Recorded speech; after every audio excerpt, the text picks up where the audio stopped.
Hi guys, welcome back to another session. तो आप जानते हैं हम लोग एम्प्लॉयज कॉम्पनसेशन एक्ट 1923 को ऑलरेडी स्टार्ट कर चुके हैं। वहां मैंने आपको बता दिया था, हमने इतना पार्ट कवर कर लिया है कि एम्प्लॉयर के पास क्या क्या लायबिलिटी है। तो उसमें सबसे पहले था हमारे पास ऑक्यूपेशनल डिजीजेस। मैंने आपसे उसका मतलब भी डिस्कस कर लिया है। ऑक्यूपेशनल डिजीजेस क्या है? वो रोग जो हमें व्यावसायिक होने की या उस जगह पर काम करने की वजह से हमें हो गई हैं, तो वो हम लोग उसमें ऑक्यूपेशनल डिजीजेस में कवर करते हैं। मैंने आपको और भी ऐड किया था कि ऑक्यूपेशनल डिजीजेस में हम लोग वो डिजीजेस को इंक्लूड करते हैं जो हमारे शेड्यूल 3 में part A, part B, part C में इंक्लूडेड है। ठीक है, तो हमने ऑक्यूपेशनल डिजीजेस का मतलब देख लिया था। आज हम लोग वो पार्ट ए, बी, सी वालों को एक बार डिस्कस करेंगे। सबसे पहले वहीं से स्टार्ट करते हैं।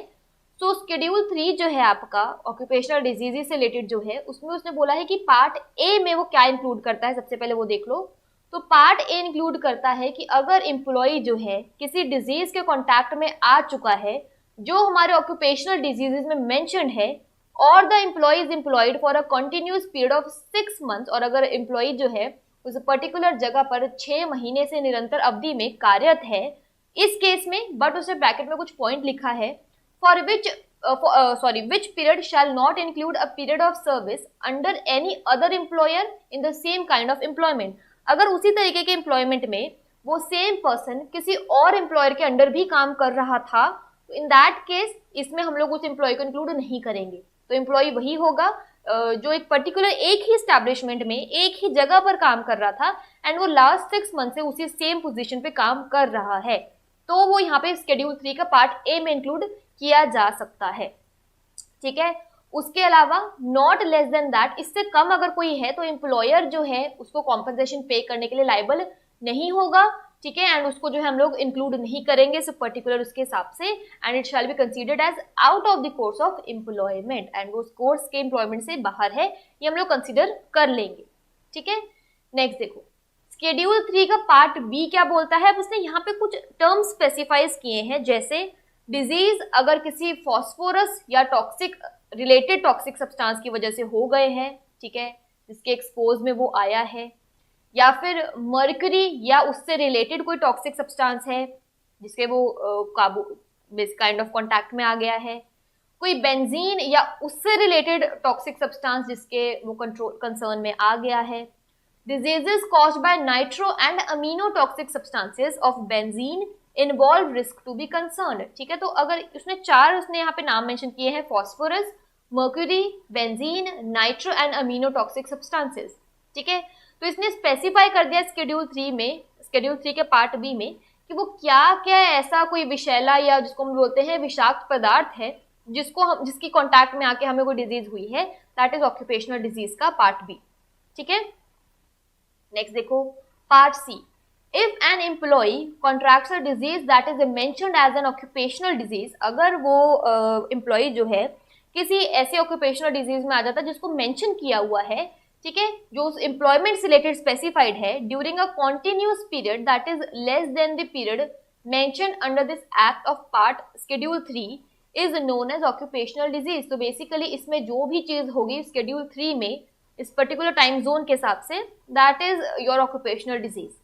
It will be deemed that the disease has arisen out and in the course of employment the contracting of such disease will be deemed to be an injury by accident within the meaning of this section. तो अगर आप part A, B, C schedule 3 के किसी भी under category के fall करते हो, तो हम लोग यही मानेंगे कि आपको जो वो डिजीज है हम लोग उसको इंजरी की तरह डीम करेंगे। हम लोग यही मानेंगे कि आपको उसे ड्यूरिंग द कोर्स हुआ है, तो उसके लिए आप जो है ऑक्यूपेशनल डिजीज के अंडर कंप्लीटली कॉम्पनसेशन के लिए एक काइंड ऑफ पात्र बन जाते हो। ठीक है, नेक्स्ट देखो, तो ऑक्यूपेशनल डिजीज के बाद जो नेक्स्ट टॉपिक हम लोग देख, उसमें मैंने आपको मेंशन किया था, that was a personal injury. Personal injury का मतलब है एम्प्लॉयमेंट की वजह से अगर आपको कोई पर्सनल लेवल पे चोट लग जाती है। और personal injury can be compensated only in some circumstances. Injury sustained by the employee must be of a physical nature, physical nature की वो फिजिकल इंजरी होनी चाहिए है, तभी उसको शारीरिक चोट के तौर पर हम लोग व्यक्तिगत इंजरी इंक्लूड करते हैं। ठीक है, for example if a person is discriminated on the basis of, अगर बेसिकली आप किसी भी पर्सन को डिस्क्रिमिनेट नहीं कर सकते हो, पर्सन इंजरी हुई है लेकिन आप उसको इन ग्राउंड्स पर डिस्क्रिमिनेट नहीं कर सकते हो कि उसकी एज क्या है, उसका सेक्स क्या है, बेसिकली मेल है फीमेल है, उसका सेक्सुअल ओरिएंटेशन क्या है, कोई लेना देना नहीं है आपको, ठीक है। ट्रांससेक्सुअल पर्सन तो नहीं है वो। If a person is having a disability, अगर उसको पहले से कोई उसके पास विकलांगता थी तो। रिलीजन एंड बिलीफ की वजह से, बेसिकली उनके धर्म और आस्था क्या है उनका रंग और उनकी नेशनैलिटी क्या है, अगर वो किसी तरीके की प्रेगनेंसी या मेटर्निटी लीव पर हैं, मैरिज या कोई सिविल पार्टनरशिप है तो इन तरीके से आप उनको किसी भी तरीके से डिस्क्रिमिनेट नहीं कर सकते हो। अब कुछ पॉइंट्स हैं, फॉलोइंग कंडीशंस जो हैं कॉम्पनसेशन के लिए आपको सेटिस्फाई करनी पड़ती हैं। सबसे पहले, he must be a workman with in the act और मीनिंग ऑफ दिस एक्ट। सबसे पहले इसके अंडर वो होना चाहिए। देखो यहाँ पर हम लोग कब से देख रहे हैं ना, एम्प्लॉयज कॉम्पनसेशन एक्ट। पहली चीज तो आपको यही समझनी पड़ेगी कि यहाँ पे एम्प्लॉई जो है ये एक थोड़ा सा डाइसी चीज हो रही है। ये अमेंडमेंट की बात है, हम लोग बिल्कुल लास्ट में करेंगे इस टॉपिक को खत्म करने के बाद। तो यहाँ पे बस अभी ये देखो कि वो वर्कमैन होना चाहिए है as per the meaning of this act. Personal injury जो है उसको हुई होनी चाहिए है, ठीक है। The injury must have been caused by accident. अब जो इंजरी हुई है वो एक्चुअली में दुर्घटना की वजह से ही होनी चाहिए है। The accident must have arisen out of and in the course of employment. तो वो किसकी वजह से होना चाहिए है कि बेसिकली वो एम्प्लॉयमेंट के दौरान एंड उसकी वजह से ही हो, उसी को एक्सीडेंट हम लोग कंसिडर करेंगे कि वो एक्चुअली में एक पर्सनल इंजरी है, ठीक है। The injury cause must have resulted in workman's death और इन हिज टोटल और partial disablement for a period exceeding 3 days, ठीक है। तो बेसिकली उसको चोट लगी होनी चाहिए, मतलब ये तो थोड़ा नेगेटिव लगता है कि उस पर्सन की डेथ ही हो जानी चाहिए है। वो ये नहीं कह रहा है, बेसिक जस्ट उसने कैटेगराइज किया है यहाँ पर कि या तो वो पर्सनल इंजरी जो है वो ऐसे कंसिडर की जाएगी। 3 केसेस हैं, या तो उस वर्कमैन की डेथ हो गई हो तो उसको कंसिडर किया जाता है एज इंजरी, या फिर उसका टोटल या पार्शियल डिसेबलमेंट हो गया हो तो। किसके लिए? फॉर पीरियड भी उसने मेंशन किया है एक्सीडिंग 3 days। तो अगर 3 दिन से ज्यादा ऐसे चल जाता है तो हम लोग उसको कंसिडर करते हैं। नोट यहाँ पे उसने बात किया है workman's death whether due to his own negligence. अब यहाँ पे द पॉइंट इज कि जो हम लोग बात कर रहे हैं काम वगैरह की, अगर उसकी खुद की नेग्लिजेंस उसकी वजह से हो गई है, उसकी खुद की लापरवाही की वजह से हो गई है, लेकिन हुई ड्यूरिंग एम्प्लॉयमेंट ही है, तो हम लोग उसको कॉम्पनसेशन एक्ट में कवर करते हैं, ठीक है। नाउ नेक्स्ट देखो, the employer shall not be liable to pay compensation in the following cases. अब उसमें फॉलोइंग केसेस में वो लायबल नहीं होगा, ठीक है। If the injury does not result in the total और partial disablement of the employee for a period exceeding 3 days। अगर वो 3 दिन से ज्यादा तक वो डिसेबलमेंट उनकी पता नहीं चलती है तो उसको हम लोग एम्प्लॉयर जो है लायबल नहीं होगा पे करने के लिए। ये जो पॉइंट है, मैंने आपको 3 पॉइंट्स बताए थे ना।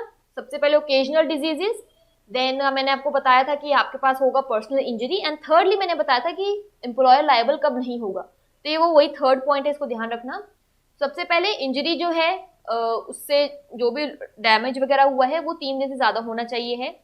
That the employee was at the time of accident under the influence of alcohol और ड्रग्स। अगर जो पर्सन है वो किसी भी तरीके के ड्रग्स में, अल्कोहल के उससे इंटेक में था, तो इन दैट केस हम लोग इसको एक्सीडेंट कंसिडर नहीं करेंगे या एम्प्लॉयर इसके लिए लायबल नहीं होगा। That the employee wilfully disobeyed an order expressly given और frame for the purpose of securing safety of employees. अगर मैंने आपको बता दिया है कि देखो यार तुम थोड़ा ध्यान से काम करो, तुम्हें चोट लग सकती है, और मैं उसको बार बार बता रही हूँ, एंड वो फिर भी उसने उस चीज को इग्नोर किया है और वो अपनी मर्जी से जो है उसके आदेश की अवहेलना कर रहा है, तो इन दैट केस इसमें एम्प्लॉयर लायबल नहीं होगा। नेक्स्ट उसने बोला है that the employee having known certain safety guards और सेफ्टी डिवाइस। अगर उसको खुद से ही कुछ ऐसे सुरक्षा के गार्ड या सुरक्षा उपकरणों का पता था, ठीक है, तो इन दैट केस ऑल्सो यहाँ पे एम्प्लॉयर लायबल नहीं होगा। नाउ कॉम्पनसेशन, मैंने आपको बताया था कि डेफिनेशन में ऑल्दो मैंने कॉम्पनसेशन बता दिया है 21C में, लेकिन इसको थोड़ा और हम लोग डिटेल में पढ़ लेंगे यहाँ पर। तो सेक्शन 21C जो है डिफाइन करता है कॉम्पनसेशन को, जो एक्ट के अकॉर्डिंगली उसने मेंशन किया है। कैलकुलेट कैसे करते हैं, जैसे मैंने आपको बताया था कि हमने एक कैलकुलेशन की सीलिंग रखी होती है कि आप 3500 रखोगे बोनस के लिए कि 7000 रखोगे, तो बेसिकली 3500 पुराने वाला था, अब 7000 रुपये है। सेम तरीके से पहले जो थी इसकी कैलकुलेशन की वैल्यू कुछ और रखी हुई थी वेजेस के लिए, अब चेंज कर दी है। तो इसमें क्या है कि ये बिल्कुल लेटेस्ट अमेंडमेंट में आपको बता रही हूँ कि 3 जनवरी 2020 को गवर्नमेंट ने एक न्यू रूल नोटिफाई करवाया है कि जो पहले कंपनसेशन अमाउंट थी उसको अब इन्होंने रिवाइज कर दिया है। वो अब इन्होंने वेजेस जो थी उसको थोड़ा रिवाइज कर दिया है। पहले जो वेजेस थी वो 8,000 रुपए के ऊपर आप कॉम्पनसेशन देते थे, अब उसको 15,000 रुपए पर मंथ आपने कर दिया है, दैट इज रिवाइज्ड वेजेस जो उन्होंने प्रिस्क्राइब कर दी, चेंज कर दी है। Now this is important thing क्योंकि ये रिसेंटली ही हुई है। नेक्स्ट देखो, अब उसने आगे कुछ केसेस दिए हैं कि अगर ऐसा हो जाए, अगर वैसा हो जाए तो इस केस में आपकी कॉम्पनसेशन कितनी बनेगी या अमाउंट कितनी मिलेगी या जो भी रीजन है। ठीक है, पहला केस है इन case of accident resulting in death. अगर एक्सीडेंट हो जाता है एंड उससे जो है एम्प्लॉय की डेथ हो जाती है, दैट इज सेक्शन 41A। तो इस केस में आपके पास क्या अधिकार है? Number 1, an amount equal to 50% of the monthly wages of the deceased multiplied by the relevant factor. Now what is this relevant factor? Relevant factor देखो, एक पूरा का पूरा चार्ट है जिसमें आपके पास नंबर दिए हुए हैं जिनको आप यूज करते हो टू मल्टीप्लाई विद आपको इवेंचुअली कॉम्पनसेशन कितना मिलेगा। Now the thing is, interesting part is कि जैसे जैसे आपकी एज बढ़ती रहती है, तो बेसिकली जैसे जैसे आपकी एज बढ़ती रहेगी, आपका जो ये रेलेवेंट फैक्टर है वो कंटिन्यूसली डिक्रीज करता रहेगा। ठीक है, तो इट मीन्स आप जितने ज्यादा यंग होगे आपको किसी तरीके की इंजरी हो जाती है, जितनी आपकी एज कम होगी उतना ही आपका रेलेवेंट फैक्टर ज्यादा होगा। क्योंकि द थिंग इज कि देखो, जैसे अभी ये वैक्सीन की बात चल रही है, इसमें भी क्या मुद्दा है?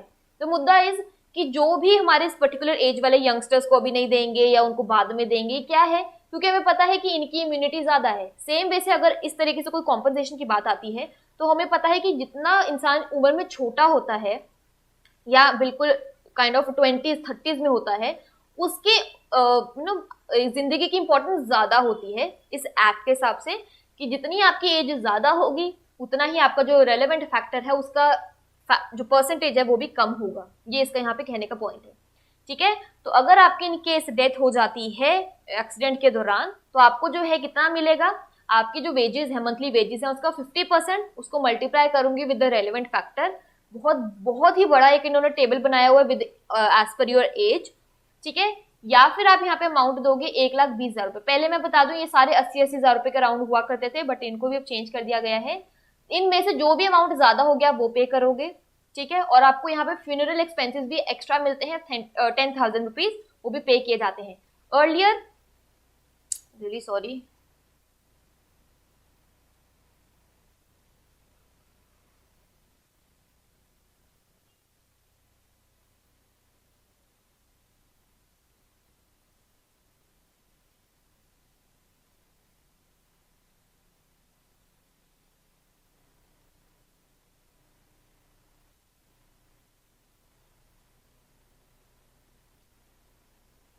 ओके। तो अर्लियर क्या था, मैंने जैसे आपको बताया कि 50% होगा आपकी जितनी भी सैलरी होती है मल्टीप्लाई बाय जो रेलेवेंट फैक्टर है। उसके अलावा आपको या तो 1,20,000 रुपए मिलेगा, जो पहले 80,000 रुपए का राउंड हुआ करता था, बट अब इसको चेंज कर दिया गया है। इनमें से जो भी अमाउंट ज्यादा होगी वो आपको वो मिलेगी। उसके साथ ही आपको 10,000 का फ्यूनरल एक्सपेंसेस भी दिए जाते हैं। अर्लियर ये 5,000 की अमाउंट थी इसकी, इसको भी अमेंड कर दिया गया, 10,000 कर दिया गया है। This was case 1। ठीक है, नाउ वो कह रहा है केस 2 में वो आपसे क्या कह रहा है, इसको ध्यान से देखो। If the accident results in a permanent total disablement, section 41B। अगर आपके जो एक्सीडेंट हुई है उसकी वजह से आपको एक परमानेंट टोटल डिसेबलमेंट हो गई है, ठीक है, उस केस में आपको क्या मिलेगा? आपकी जितनी भी सैलरी थी उसका 60% मल्टीप्लाई बाय जो भी आपका रेलेवेंट फैक्टर था, या फिर 1,40,000 रुपए, दोनों में से जो भी ज्यादा है वो आपको पे कर दिया जाएगा। अब हमें लगेगा यार तुम्हारे यहाँ तो हमारे बंदे की जान चलेगी, आपने सिर्फ 1,20,000 रुपए बोल रहे हो, वहां पे 1,40,000 रुपए, क्योंकि यहाँ पे पर्सन इज अलाइव, वो जिंदा है। ठीक है, उसके लिए हमें बहुत सारी मेडिकल चीजों की जरूरत पड़ती है, इस वजह से ज्यादा रखते हैं। उसके बाद देखो, अगर आपका परमानेंट पार्शियल डिसेबलमेंट हो जाता है, आपको सेक्शन 4C है, तो आपको बोलता है कि जितनी आपकी इनकैपेसिटी हुई है या तो उसके अकॉर्डिंगली, या फिर अमाउंट मल्टीप्लाई बाय, एंड उसके बाद amount multiply by proportionate to the loss of earning capacity. ठीक है, फिर आपका जितना भी लॉस है अकॉर्डिंगली हम लोग उसको मल्टीप्लाई कर देते जो आपको लॉस यहाँ पर हुआ है। ठीक है, उसके बाद अगर आपको टेम्पोरेरी डिसेबलमेंट हो जाए, अभी तो हमने दोनों परमानेंट वालों की बात की थी, चाहे वो आपका टोटल हो वो भी बता दिया उसने, पार्शियल हो वो भी बता दिया है, लेकिन इन केस आपका टेम्पोरेरी डिसेबलमेंट होता है उस केस में क्या होगा? तो सेक्शन 422A में इसने प्रिस्क्राइब किया है। तो बेसिकली यहाँ पर उसने बोला है कि अगर वो आपका 28 दिन के अराउंड हो गया है, जो आपका डिसेबलमेंट है उसके बराबर आ गया है, तो इन दैट केस आपको कितना मिलेगा, हाफ मंथली जो है इनकम मिलेगी। बिगिन होगी वहां से कब से, जब आपको चोट लगी तो उसके 16th डे के बाद से।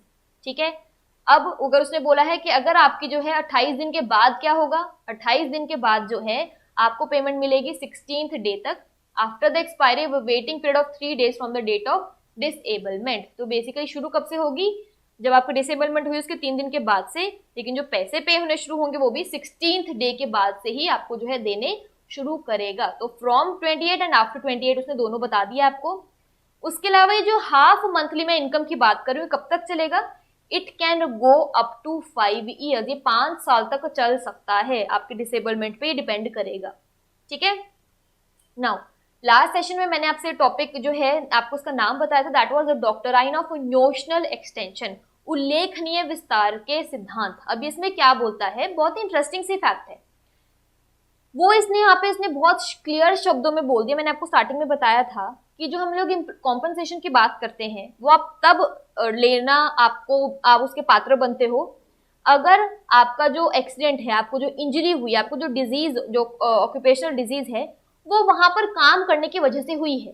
ठीक है ना, अगर आप घर से ऑफिस जा रहे हो, ऑफिस से घर आ रहे हो, इस दौरान अगर आपका एक्सीडेंट हो जाए तब, now what's the point, employment में तो नहीं थे ना आप।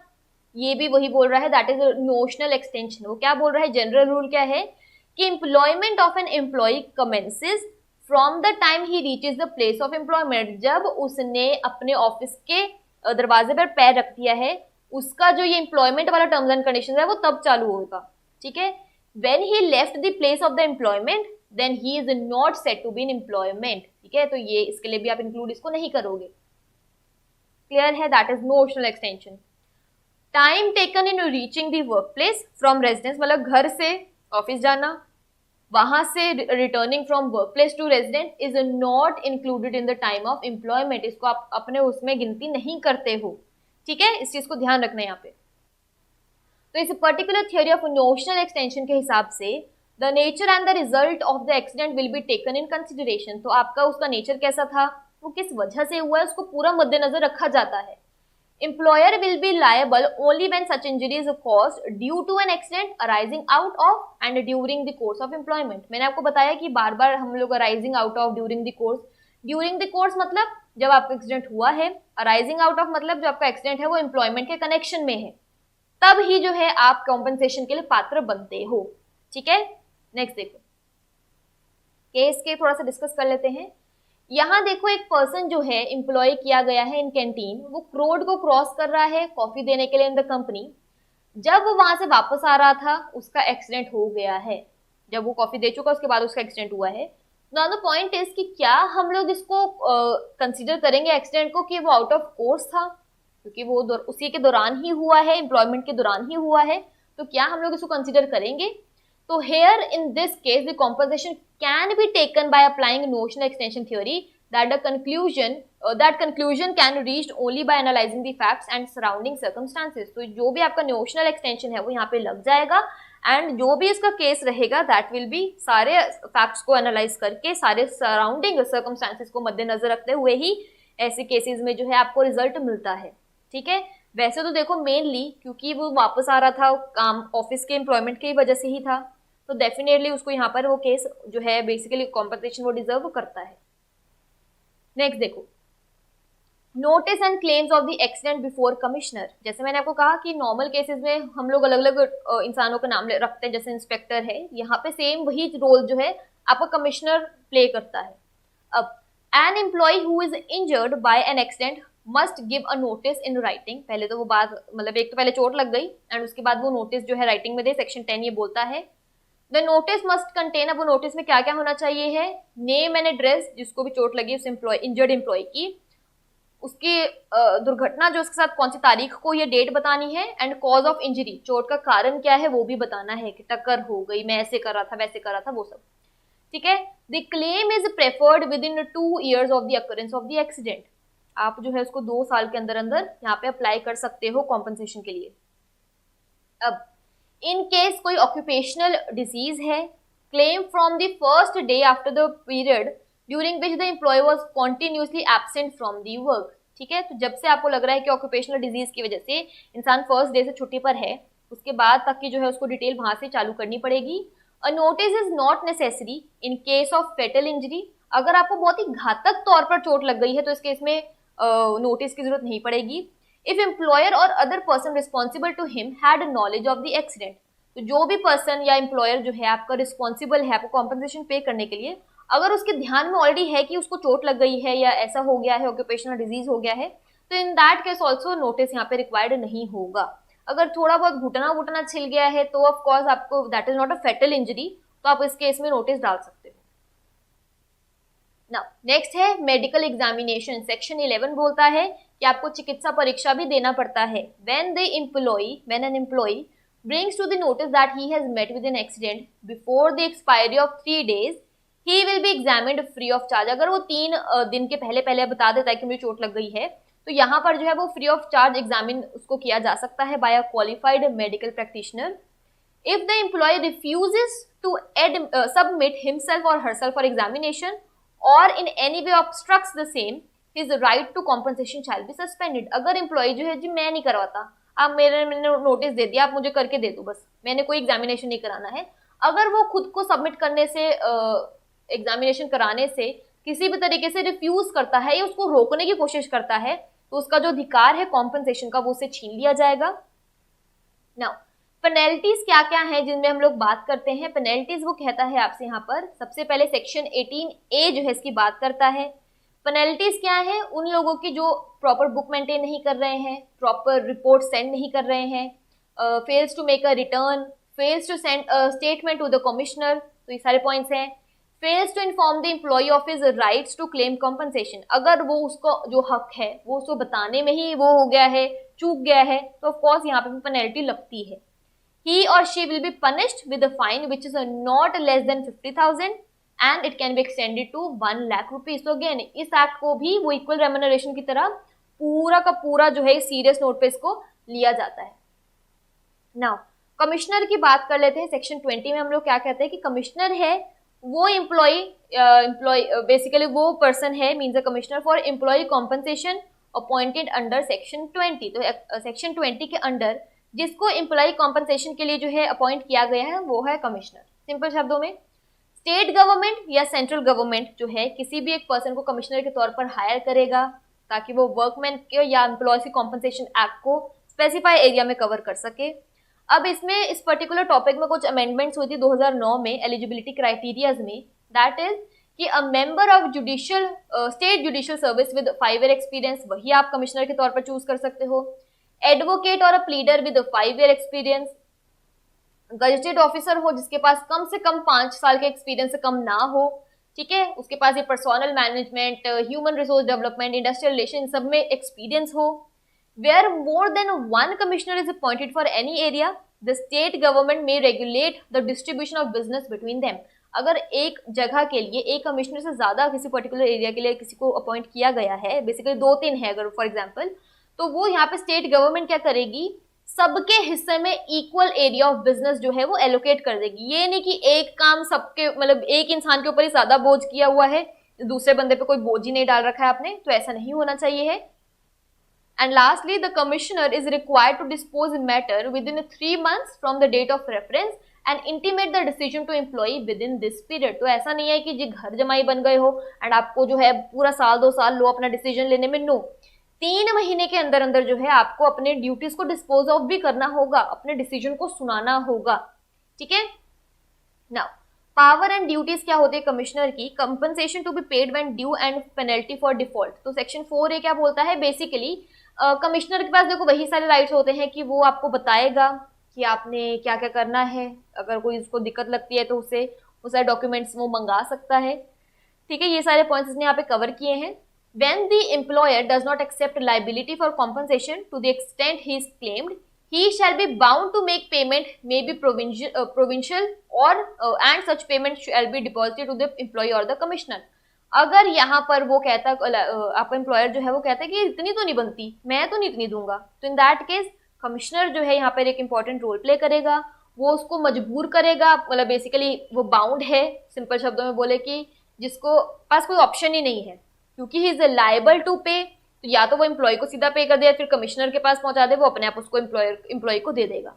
ठीक है। The commissioner can direct the employer to pay interest in addition to amount at the rate of 12% per annum. The rate of interest can also increase which may be specified by central government. अगर commissioner को जो है कहता है employer को कि आपको इसके साथ इंटरेस्ट भी पे करना पड़ेगा जो तुमने गैप में आपने दिया है, तो 12% के हिसाब से पर एनम के परसेंट के रेट के हिसाब से जो है उसको एडिशनल इंटरेस्ट भी पे करना पड़ेगा। अब ये रेट ऑफ इंटरेस्ट जो है कम ज्यादा होता रहता है अकॉर्डिंगली जो भी आपका सेंट्रल गवर्नमेंट कहती है। ठीक है।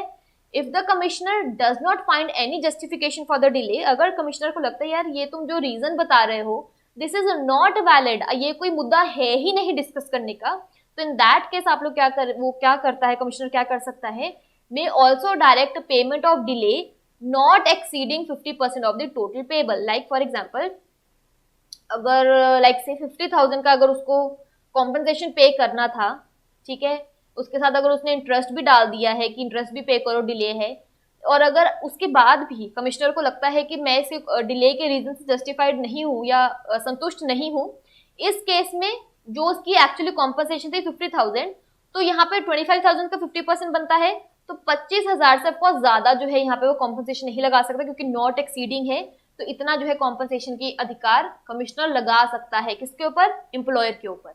नाउ यहाँ पर हमारा एक्ट खत्म हो चुका है, लेकिन मैंने आपको बताया था कि इस पर्टिकुलर एक्ट में बहुत सारी अमेंडमेंट हुई।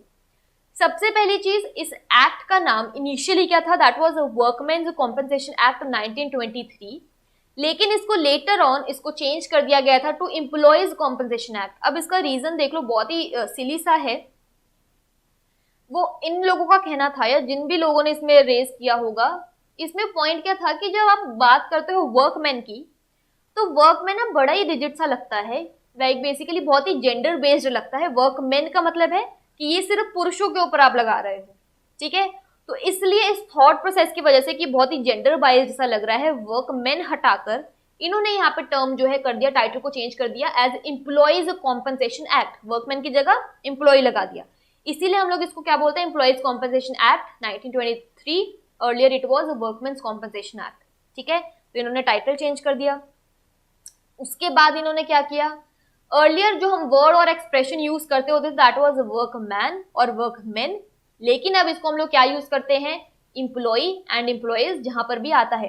एंड एक्चुअली में जब I was making this PPT for you, उस टाइम पर भी मैं जहां पर भी जब मैं गवर्नमेंट ऑफ इंडिया की ऑफिशियल वेबसाइट देख रही थी इस पर्टिकुलर एक्ट के लिए, उन्होंने हर जगह क्या किया हुआ है, जहां पर भी वर्ड एम्प्लॉय है उसको उन्होंने ब्रैकेट में करके स्टार, हर जगह उन्होंने इसी तरीके से मेंशन किया है, क्योंकि इट मींस कि अर्लियर जब ये फ्रेम किया गया था तो वो उस ब्रैकेट एम्प्लॉय में जो मेंशन किया हुआ है उसकी जगह टर्म क्या होगी, वहां पे वर्कमैन होगी।